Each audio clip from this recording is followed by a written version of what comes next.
Yeah, right. So I think there's two kinds of people in the pro-choice camp. I think I really, really do. I think two types of people in the pro-choice camp will emerge, right? Well, I think there's a clear distinction too. So I think there's some, 100% evil lunatics, right? So these lunatic people are walking freely on the street, and they deserve to be in prison. But some people are just really, they're on the fence, and they just kind of get caught up in the whole, maybe their friends are doing it, or I really don't know, but we'll talk about that today. So when someone truly sees the unborn child as a living human being from the moment of fertilization, then the deliberate destruction of that life, especially under euphemisms or with willful blindness, can seem not just misguided but profoundly unjust, even evil.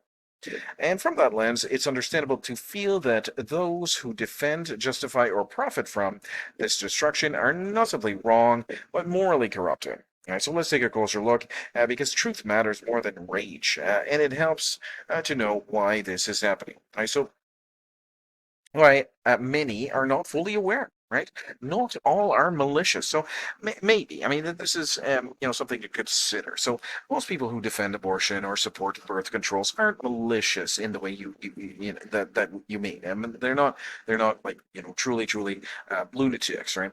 They are often deceived by years of propaganda, euphemisms, and redefinitions.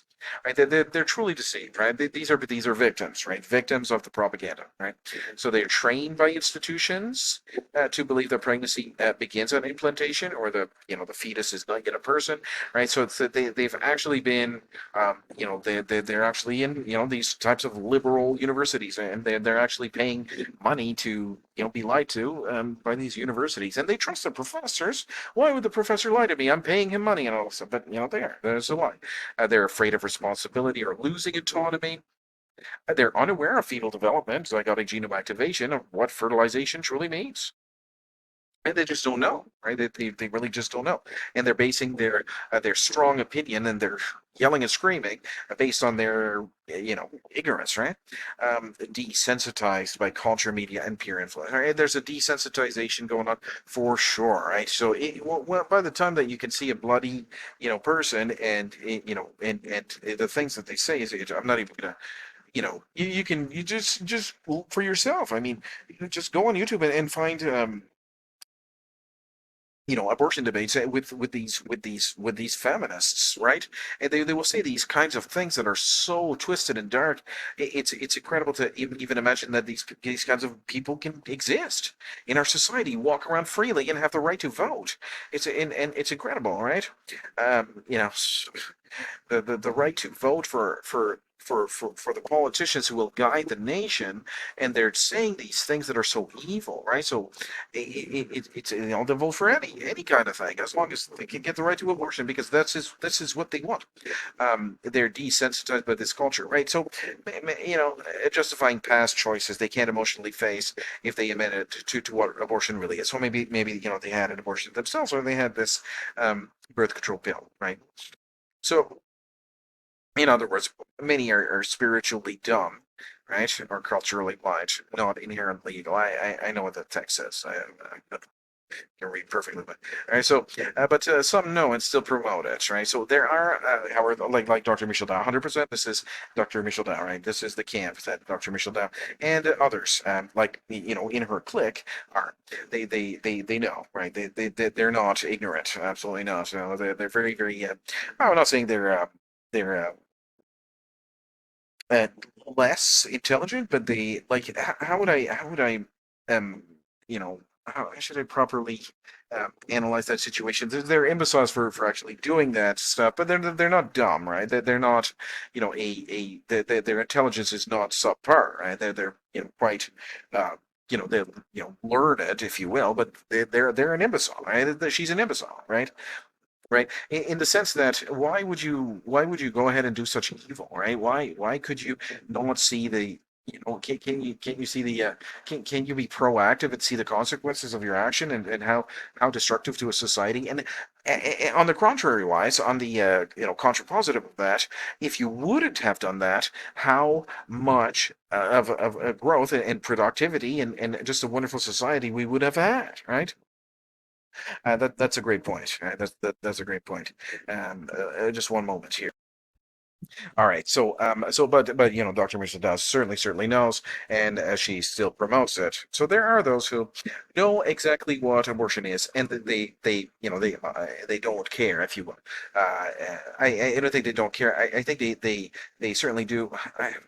How should I and continue anyway, or there's a continuity here. They want to ensure continuity and want to ensure yeah, desire to ensure continuity. That would be probably better. Desire it's continuity. Yeah, there you go. Desire its continuity. Continuity. There you go. So they know exactly what it is, and they desire its continuity, right? So they use euphemisms and misinformation intentionally to protect their agenda, right? So they're profiting, financially. It could be some sort of a cult connection, right? Some sort of a cult connection, right? It could be that kind of thing where with every soul that they get more power and everything like that. Yeah, it's incredible, right?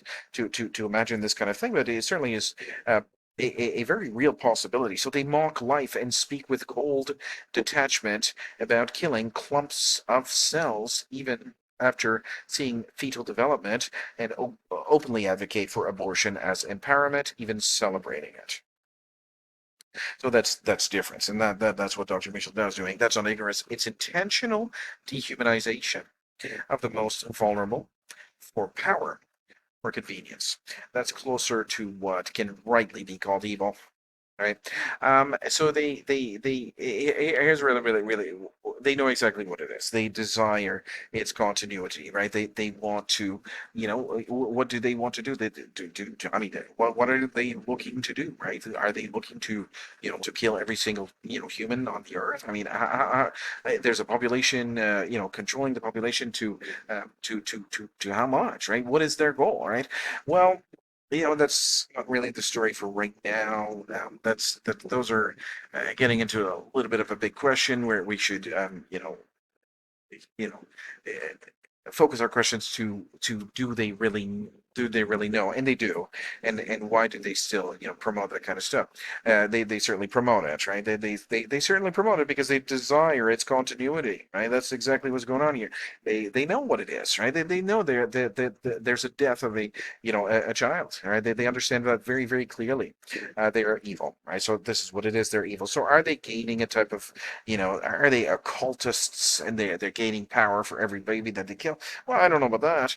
I think there's not too much power in that. If you understand the New Testament, there's all kinds of power there. But these kinds of occultists, they can't even they cannot turn their hearts on towards the Lord, right? They cannot do it. For some reason, everybody could actually. I should say that everybody could. They don't want to, right? Because they would. But there is forgiveness. I mean, I'm not saying that. The New Testament is abundantly powerful, right? There's that the water of life that's freely flowing that you drink once and you'll never be thirsty again, right? The New Testament talks about this stuff, but I mean, these people are evil, right? They're extremely evil people, right? These people are so incredibly evil, and is this necessary? I don't know, but I suppose so. Anyway, that's very very interesting stuff here. This is that this is the truth, right? So there's two. What am I talking about here? There's two kinds of people. There's two kinds of people. The one kind of people that these younger 16, well, even it could be 14 15 years old. They're starting to get into the Netflix and the TikTok and all that stuff, and then they're starting to see that kind of stuff. Yeah, and they're starting to just be deceived by the propaganda, right? The Disney Plus and all the stuff. And then you got the real the real people. This is what being evil is all about, right? These are the monsters, monsters. Calling these people monsters really is an insult to monsters. I mean, these people are lunatics, but at the end of the day, they're human, and there is a judgment at the end of their lives, and there's hell. There's hell. You can be forgiven and go to heaven. The New Testament is very clear about that. But these people, the evil people, go to hell, right? This is eternal damnation. These are damnable. This is a damnable offense. It's a crime.